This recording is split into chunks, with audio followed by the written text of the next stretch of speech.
All right, let's get right into it. Today, we're diving into Principle 9 from Dr. Simon Paul Atkinson's 10 Principles of Learning Design. This one is all about a crucial topic for anyone in education right now: how we can, and really must, design our courses to enable academic and learner analytics. This quote from Dr. Atkinson really hits the nail on the head. The main takeaway here is that capturing data can't just be something that happens by accident. It has to be a deliberate, fundamental part of the design process itself. It actually requires some engineering on our part. So why is this engineering so important for faculty and course designers? Well, it's about making a huge shift. We need to move away from just passively collecting whatever data our learning management system happens to spit out. Instead, we need to be intentional, to decide upfront what data actually matters, and then build our courses specifically to capture it. Now, to build these data-rich courses, we all need to be speaking the same language. The world of educational data can be a little confusing because there are a few distinct fields.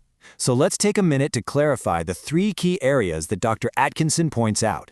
First up, we've got educational data mining, or EDM. You can think of this as the 30,000-foot view. EDM crunches massive data sets, sometimes across many different institutions, to spot really broad patterns. This helps universities make big, high-level decisions, like changing assessments across an entire program. Next, we zoom in a little to academic analytics, or AA. Honestly, the best way to think about this is as the business intelligence of a university. It's focused on operational stuff, analyzing enrollment trends, how classrooms are used, and faculty workloads, all with the goal of improving things like retention and how resources get used. And finally, we get to learning analytics, or LA, and this is where the focus gets really granular, right down to the individual student and their journey. This is all about using data to optimize their specific experience and their unique learning path. So you see the progression, right? We go from the huge sector-wide view of EDM down to the institutional focus of AA, and finally right down to the individual learner with LA. This table does a great job of laying it all out, side by side. Just take a look at that scope of data column. You can literally see the lens zooming in. It starts sector-wide for EDM, then narrows to the cohort level for AA, and then drills all the way down to the individual student for LA. This is the whole landscape we're designing for. Okay, so with that foundation in place, let's get to the fun part, the how. How do we actually do this? Dr. Atkinson lays out 3 sub-principles, or pillars, that we can use to guide our design work, and these focus mostly on learning analytics. Our first pillar is all about structuring learner pathways.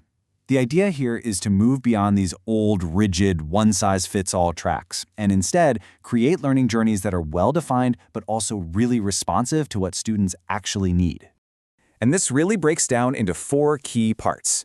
Our designs need to create challenges that are just right for our students. We need to let students who show they've mastered a concept move ahead more quickly.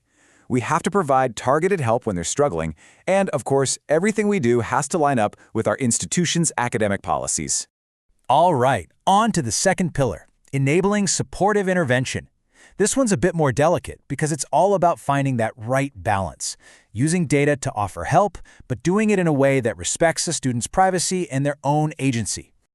And this gets to a real tension in our work, doesn't it? We want to use data to help students before they get into trouble. But how do we do that without making them feel like they're just being watched or put under a microscope? This really is the central question for every single one of us. As research from folks like DeFreitas have shown, it's the nature of the intervention that matters most. If a student feels like they're being punished, it can really damage that crucial relationship. The goal always has to be proactive support, never a penalty. And that leads right to this question, which is at the heart of the privacy paradox. As researchers Prinsloo and Slate argue, students should be active collaborators.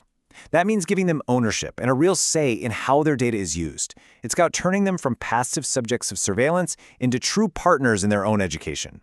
So, our third and final pillar is all about anticipating future technologies. This is so important. We need to be designing courses that don't just work with the tools we have today, but are flexible enough to grow and incorporate the adaptive technologies that are just around the corner. When we design for the future, it really opens up some incredible possibilities. We're talking about dynamically adjusting content to each student's pace, proactively identifying students who might be at risk, and giving learners data-driven feedback loops so they can truly take control of their own learning. But does this stuff actually work? Well, it's not just a theory. The numbers are pretty clear. A big 2024 meta-analysis found measurable performance gains in 59% of cases that use these kinds of adaptive learning technologies. And this chart really paints a powerful picture. On top of those performance gains, that same study found students were more engaged in over a third of the cases. This is what connects the dots. It shows a real, tangible link between designing intentionally and getting better results for our students. So what this all really boils down to is a fundamental shift in how we think. We're moving away from a world where data is just a passive byproduct of teaching. We're moving toward a whole new paradigm, one where data is actively used to shape and optimize the learning environment itself. And that brings me to my final thought, and a question for you. At the end of the day, the goal of designing for analytics isn't just about tracking students. It's about creating an educational ecosystem that learns, that adapts, and that constantly improves based on their journey. So the real question is your course designed to learn from your students just as much as they learn from it?